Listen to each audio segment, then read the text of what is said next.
I was just kind of wondering here as to why am I here on a Saturday morning, where it was a long weekend, and I'm sure many of you would be thinking about the same. And while I was driving to this place, I was constantly kind of being reminded as to, is this the right thing for me to do on a Saturday morning? But believe me, being here with so many students, with so many kids here, I think it is the best thing that I could have spent my time on, and especially talking about innovation. I think we did talk about innovation a little bit, but let me bring back some seriousness into the discussion after a lot of laughter and smiles. Look, I'll try to finish it off in about 15 minutes. Innovation is probably the most used word these days, and also the most abused word. And you'll see that over a period of time when you graduate from your college, getting into the industry, getting into personal lives, into professional work, you'll see a lot of people would keep talking about innovation across. Having said that, what does it mean? And constantly we keep talking about, innovation means what? Let me give you an example.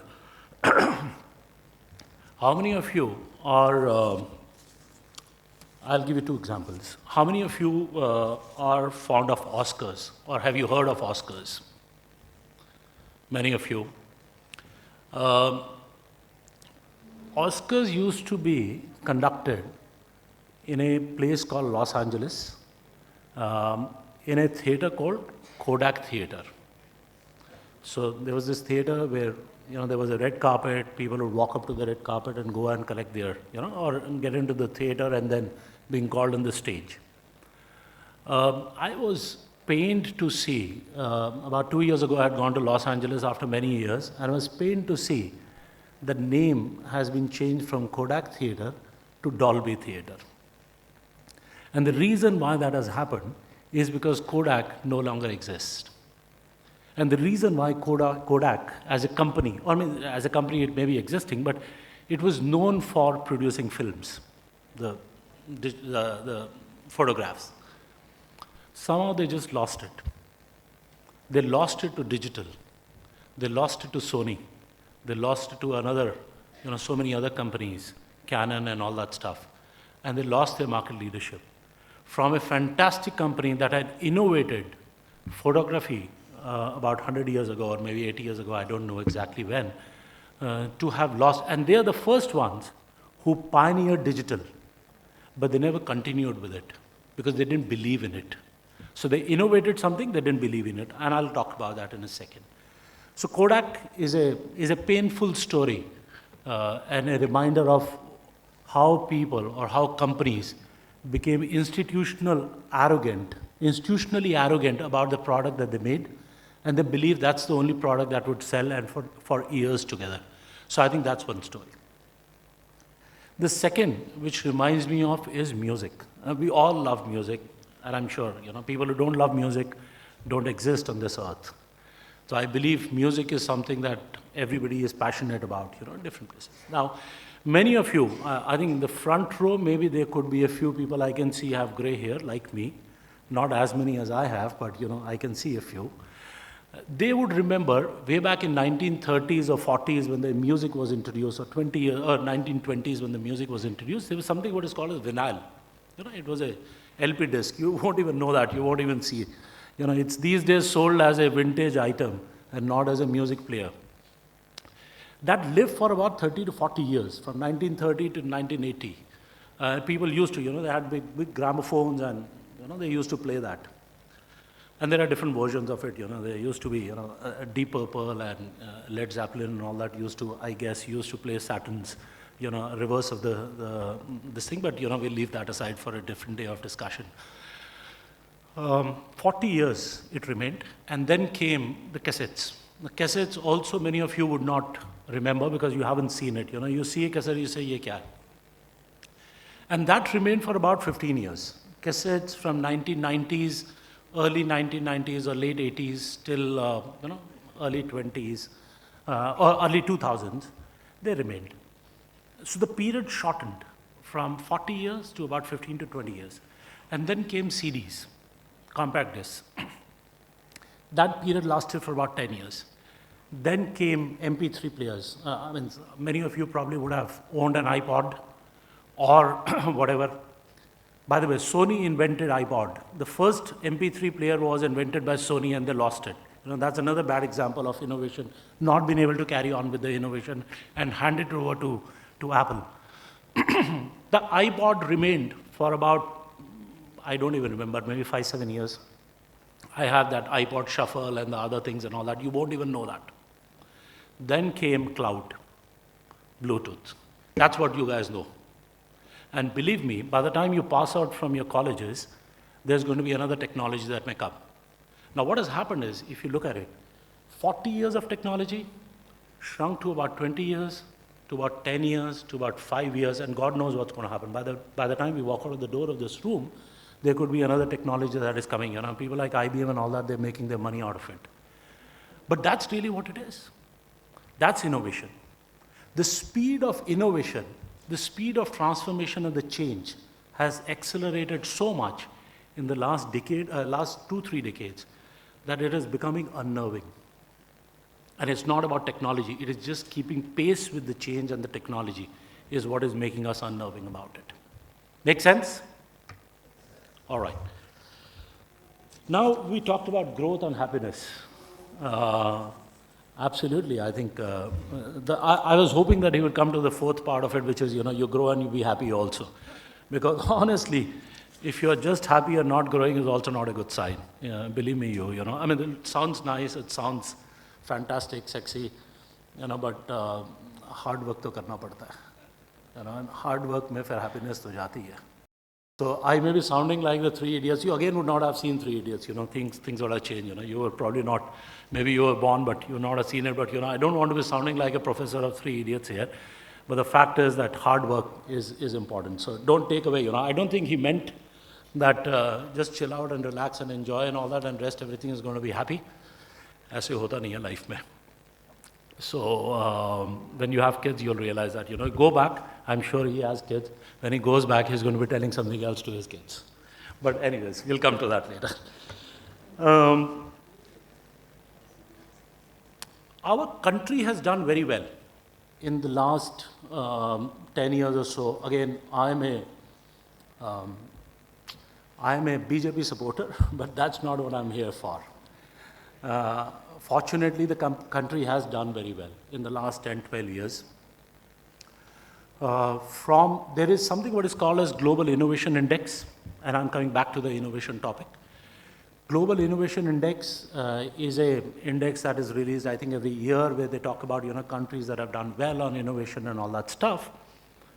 Now there, India has dramatically moved from 81st position in 2015 to now 2025, we are on the 39th position, or 31st position or something. So 89 to 31. I think there's a dramatic shift, a change that has happened. Conversely, again, I don't want to pick on him, but conversely, the happiness index, India has gone down. So maybe there is some kind of correlation wherein, you innovate, you put in your hard work, where the happiness goes down. Maybe there is some, but I'm not an expert on that, maybe some other day. But we have done well. I think we've become innovative. Tell me, in the last 20, 30 years, has India produced any brand, a consumer brand? Can you think of any? The brands that we may have been talking about today were either acquired by us or we got them somehow. I don't think India has. Maybe I'm wrong. Maybe somebody would now Google and then come back to me and say, look, we have innovated a brand. But I don't think India has innovated a brand in the last, or invented a brand in the last 20, 30, 40, 50 years. Maybe they have, but not that I know of. Compared to China, they've done a fantastic job. Sorry? Haldiram. Okay, sure. Haldiram. That's it. Yeah, Haldiram is a great brand. Sorry? Airtel. Okay, great. Fair enough. I told you, there would be somebody who will do Google and find out. But that's okay. This is the tile syndrome. Okay. But look at China. Look at the countries where the brands have been invented. They are the ones who who've ruled the roost. They are the ones who've done well. Any country which is not manufacturing focused, which is not creating brands, which is not investing in innovation and R&D, is going to suffer hugely in the years to come. Look at the US, and these may sound a little pessimistic, but they are, that's the reality of life. I mean, look at EVs. Japanese were very good in cars, and there were people who've talked about cars. They were very good in cars, automobile, Toyota, Nissan, Honda, all these companies and all that. But suddenly, they have not invested in EVs. So you're talking about now BYDs and Chinese companies. They're doing very well. They've invested in innovation. They've invested in R&D. So the point is, coming back on the topic of discussion today, innovation is going to be extremely important for us. The country cannot run purely on service industry. It has to be a manufacturing base. And the manufacturing base can only flourish when you have innovation and a lot of focus on R&D. You create new products, you apply new products, you produce new ideas and thoughts, and that is where the innovation is going to come from. There are 3 areas that we should focus on from an innovation standpoint. Sustainability. Now, sustainability not in the classical sense where we're talking about sustainable products, sustainable solutions, green. We are not talking about that. I'm not talking about that. I'm talking about any idea that you do, you should have its own 2 feet and should be sustainable in a long run. So don't create an idea and then get over with another one, because you get bored of it. The second, obviously, we've talked about innovation. Ensure that anything that you do, anything that you build around creates a culture around it. And the last piece is the culture of operational discipline. So you have a culture of operational discipline, you have a culture of innovation, thought leadership, design thinking, and an idea or a product that is sustainable is something what we call as a sustainable innovation over a period of time. That's what is going to take us forward as an organization, as a country, as a society. And you guys have a lot to think about. I was kind of thinking about an idea,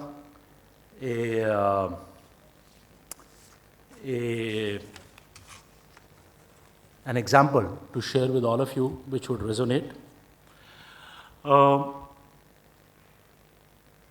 Thailand, I was told yesterday, I was speaking to somebody, they said Thailand has surpassed us in capturing the market of China plus one. Have you heard of China plus one? Spend time on that.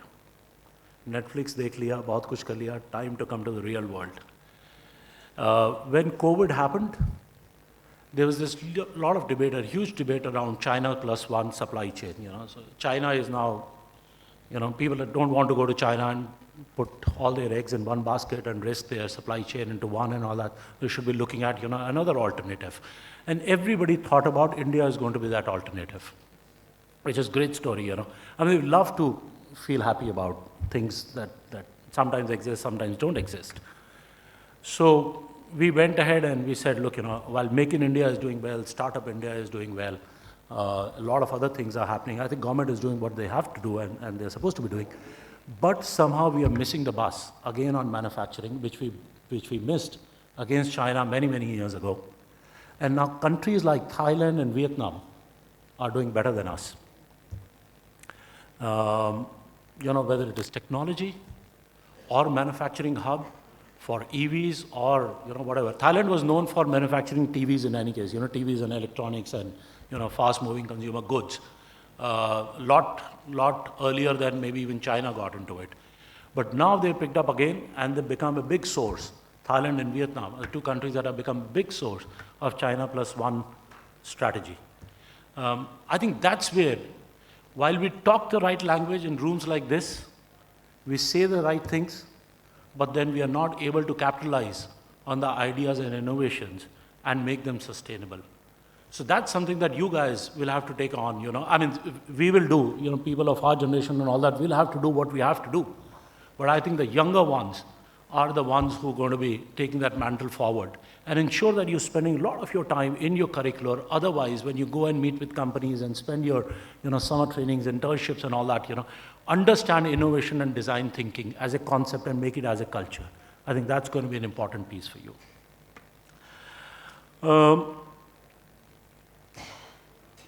Innovation will come, and that's my last point now, I think 50 minutes are over. Innovation will come only if we stay invested in it for a long period of time. They don't come, singular day. That's the reason why a lot of pharmaceutical companies, I work for one, Ranbaxy, I used to be the global head of HR before they got sold to Sun Pharma. We were not known for inventing molecules. We were the generic version. So molecule was invented somewhere else, and then when it was getting off patent, then we'll try to do something and through chemistry find a different source and create a generic version of it and sell it in the US market and make money out of it. But the invention was happening somewhere else. And that happened because they stayed invested in it. So staying invested in something that you're doing, especially when it comes to innovation and design thinking, an ability to take risk and have failure should become a part of your personality. It is important that you fail. It's important that you learn, you get up again. As they say, a boxer, when in a fight, he or she doesn't lose till the time he or she is able to get up. So keep fighting and keep getting up. And that's what is looking. For those people, mind you, who do not take this seriously, in the lighter sense, are not going to succeed, unfortunately. Unfortunately, they're not going to. They'll be one of those many floaters around. They'll come and, those ABC category people will come and work and go away. But if you want to be D, like Mr. Pandey talked about, if you want to be D, you need to stay invested and learn how to fail. And then get up again, and then fail and get up again. Hence, the last point is, for those students who think that they will join a company and then leave in the next 2 years and then join another company after 2 years and then leave and join, don't do that. Stay invested in a company. I keep telling this to every kid, my sons, my 2 sons, one is in the US studying there, the other one is working as a consultant at Deloitte. I said, Thandrak, stay invested in what you're doing. Unless you stay invested in what you're doing and learn and fail and learn and fail, you'll never be able to become a good human and a good professional. So please, for whatever it may be, have design thinking, have innovative mindset, have the courage to fail, have the courage to take risk and stay invested. I think that's all what I had to say. Thanks a lot. Thank you, ma'am. Thank you.